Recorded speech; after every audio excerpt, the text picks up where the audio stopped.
ఉదయకాలపు దేవుని ప్రత్యక్షత. Praise the lord. హల్లెలూయా. ప్రభునందు ప్రియ దేవుని బిడలారా, ప్రభు యొక్క అత్యంత కృపను బట్టి మరి యొక్క ఉదయకాల దేవుని ప్రత్యక్షపు వాక్కులోనికి వచ్చి ఉన్నాము. అనుదినము ఆయన ప్రత్యక్షపు వాక్కు ద్వారా ప్రభు మనతో మాట్లాడుతూ ఉన్నాడు. ప్రియ సహోదరి సహోదరుడా, యేసయ్య మాట వినుట వలన మనకు విడుదల, నెమ్మది, సమాధానం అనుగ్రహించబడతాయి. ఎందుకంటే యేసయ్య మాటలో శక్తి ఉన్నది, జీవం ఉన్నది. ప్రతి ఉదయమున యేసయ్య మాటలు వింటూ ఆయన సన్నిధిని అనుభవిస్తూ మన దినచర్యను ప్రారంభించినప్పుడు దినమంతటికి కావలసిన దేవుని సమాధానము, నెమ్మది ఆయన మనకు అనుగ్రహిస్తాడు. మరి ఈ ఉదయకాలం ప్రభు అనుగ్రహించే ప్రత్యక్షపు వాక్కును ధ్యానం చేసుకుందాం. మన పరిశుద్ధ గ్రంథాలను తెరిచి ఆది కాండము 15వ అధ్యాయము 1వ వచనమును చదువుకుందాం. అబ్రహామునకు దర్శనమందు వచ్చి, అబ్రహామా, భయపడకుము, నేను నీకు కేడెము, నీ బహుమానము అత్యధికమగునని చెప్పెను. హల్లెలూయా. దేవునికి స్తోత్రం. ప్రియ సహోదరి సహోదరుడా, ఆది కాండం 15వ అధ్యాయం 1వ వచనంలో ప్రభువు అబ్రహాముతో మాట్లాడుతూ ఉన్నాడు. అబ్రహామా, నేను నీకు కేడెము అంటూ ఉన్నాడు. ఆయన, నేను నీకు డాలుగా ఉన్నాను, నేను నీకు కేడెముగా ఉన్నాను, భయపడకుము, నీ బహుమానమును అత్యధికముగా నేను విస్తరింపచేస్తాను అని ఉదయకాలం ప్రభు మాట్లాడుతూ ఉన్నాడు. అబ్రహాము యొక్క అనుభవం ద్వారా మనందరితో కూడా ఈ ఉదయకాలం మనతో కూడా మన ప్రభువు చెప్తూ ఉన్నాడు. ప్రియ సహోదరి సహోదరుడా, నా కుమారుడా, నా కుమార్తె, భయపడుకు, ఏ పరిస్థితిని బట్టి కూడా నేను నీకు కేడెముగా ఉన్నాను అంటున్నాడు. ఆనాడు అబ్రహాంతో చెప్పిన దేవుడు ఈ ఉదయకాలం మనతో కూడా ఆయన చెప్తూ ఉన్నాడు. నేను నీకు కేడెము, నేను నీకు డాలుగా ఉన్నాను, నేను నీకు భద్రతగా ఉన్నాను, నేను నీకు సంరక్షకుడిగా ఉన్నాను, నేను నిన్ను కాపాడేవాడిగా ఉన్నాను. నీవు ఏ శత్రువులకు భయపడని అవసరం లేదు. ఎందుకంటే అబ్రహాము దానికి ముందు మరి 14వ అధ్యాయంలో గనక మనం చూస్తే మరి ఆ సొదొమ రాజు వస్తాడు. ప్రియ దేవుని బిడ్డలారా, లోతు మరి తన తమ్ముని యొక్క కుమారుడి యొక్క మరి ఆ యొక్క మరి సొదొమ పట్టణ ప్రజలు లోతుని, తన ఆస్తిని, తన ప్రజలను దోచుకొని వెళ్ళిపోయిన అనుభవంలో మరి తన ఇంట పుట్టి అలవర్చబడిన 380 మందిని తీసుకొని అబ్రహాము వెళ్ళి మరి యుద్ధం చేసి, అవును, మరి వారి నుంచి అవన్నీ కూడా వారు ఏదైతే తీసుకొని వెళ్ళారో వాటన్నిటిని తీసుకొచ్చి లోతుకు అప్పచెప్పిన ఆ యొక్క సమయంలో, అవును, సొదొమ రాజు వస్తాడు.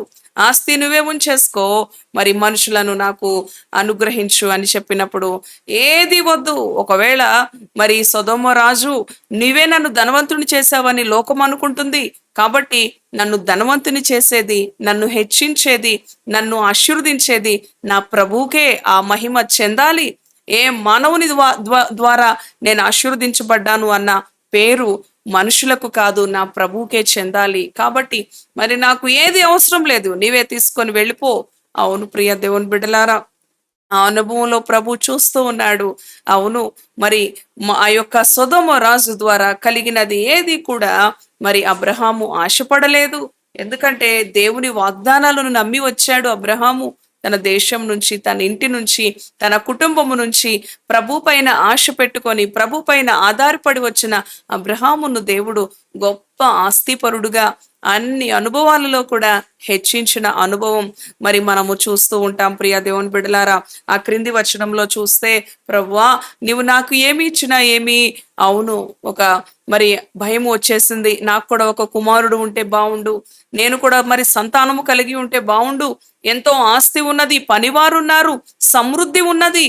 అవును ప్రియ దేవుని బిడ్డలారా, కానీ ఆ శత్రువులు వచ్చి మరి ఆ యొక్క ముట్టడి వేసి మరి దోచుకొని వెళ్ళిన ఆ అనుభవంలో అబ్రహాముకి దేవుడు విజయం ఇచ్చాడు, విడుదల ఇచ్చాడు. అయినప్పటికీ తన హృదయంలో ఒక భయం వచ్చింది, ఒక కలవరం వచ్చింది. ఆ సమయంలో ప్రభు మాట్లాడుతూ ఉన్నాడు, అబ్రహామా, భయపడకుము.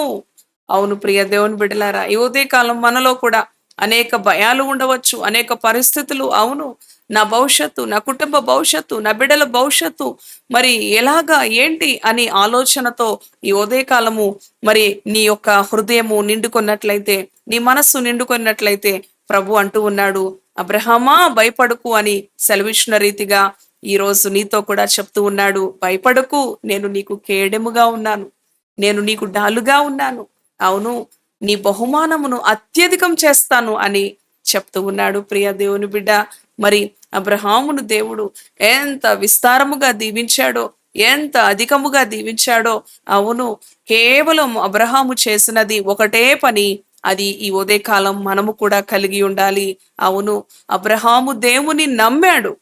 ఈ ఉదయకాలము నీవు దేవుని నమ్మినట్లయితే, దేవుని యందు విశ్వాసం కలిగి జీవిస్తూ ఉన్నట్లయితే, సహోదరి సహోదరుడా, నీకు భయం అవసరం లేదు, నీకు ఆందోళన అవసరం లేదు, నీకు కలవరం అవసరం లేదు. అవును, అన్ని విషయాల్లో అబ్రహాము దేవుని నమ్మాడు. కుమారుణ్ణి ఇస్తాను అనినప్పుడు, ఆ కుమారుణ్ణి బలి కోరినప్పుడు కూడా యేసయ్యను నమ్మాడు అబ్రహాము. ఎన్నడూ దేవుని మీద మరి నిరాశ పడలేదు. ఆ లేకపోతే దేవుని మీద ఆయాసపడలేదు, దేవుణ్ణి ప్రశ్నించలేదు. ఆయన ప్రతి విషయంలో చాలినవాడు. ఒకవేళ నా కుమారుని బలి కోరినా దాని వెనక నాకు ఒక గొప్ప మేలు ఉన్నది అని అబ్రహాము దేవుణ్ణి నమ్మాడు, పూర్తిగా నమ్మాడు. దేవుడు మంచివాడు, ప్రేమ కలిగిన వాడు. ఆయన ఎన్నడూ కూడా అపకారము చేయడు, ఆయన ఎన్నడూ కూడా గాయము చేయడు, ఆయన ఎన్నడూ కూడా కీడు చేయడు.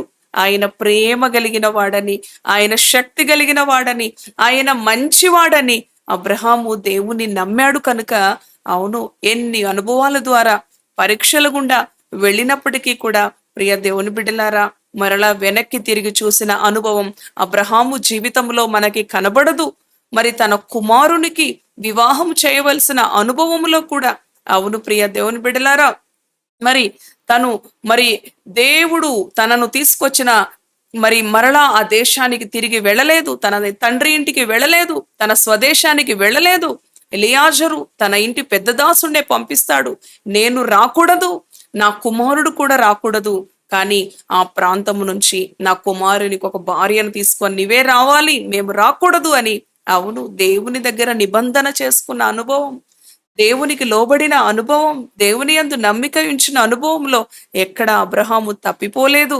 కనుకనే ప్రియ దేవుని బిడ్డలారా, ప్రభు అబ్రహాము నీ బహుమానము అత్యధికముగా ఆకాశ నక్షత్రాల వలె, ఇసుక రేణువుల వలె, లేఖకు మించిన అనుభవములో అబ్రహామును ఆశీర్వదించిన దేవుడు ఈ ఉదయకాలం నీతో చెప్తున్నాడు, భయపడకు, నేను నీకు కేడెముగా ఉన్నాను. నీవు నమ్మితే దేవుని శక్తి కలిగిన కార్యాలు, దేవుని అద్భుత కార్యాలు నీ జీవితంలో కూడా ఆయన చేయనై ఉన్నాడు. సహోదరి సహోదరుడా, నీ పరిస్థితి ఏదైనప్పటికీ, నీ శ్రమ ఏదైనప్పటికీ, నీ కష్టం ఏదైనప్పటికీ, నీ ప్రభువునందు నమ్మిక ఉంచు, ఆయన యందు విశ్వాసం ఉంచు, ఆయన పైన ఆనుకో. ఆయన నిన్ను విడిపించే దేవుడు, ఆయన నిన్ను ఆదుకునే దేవుడు, ఆయన నిన్ను మరి రక్షించే దేవుడు. ఎలాంటి గాఢాంధకరపు అనుభవం, ఎలాంటి చీకటి కలిగిన అనుభవం, ఎలాంటి దుఃఖకరమైన అనుభవం, ఎలాంటి మరణ భయం, రోగ భయం నిన్ను ఆవరించినప్పటికీ ఈ క్షణములో దేవునిపై నమ్మిక ఉంచి నీ అంతరంగములో ప్రభువుకి మొరపెట్టు.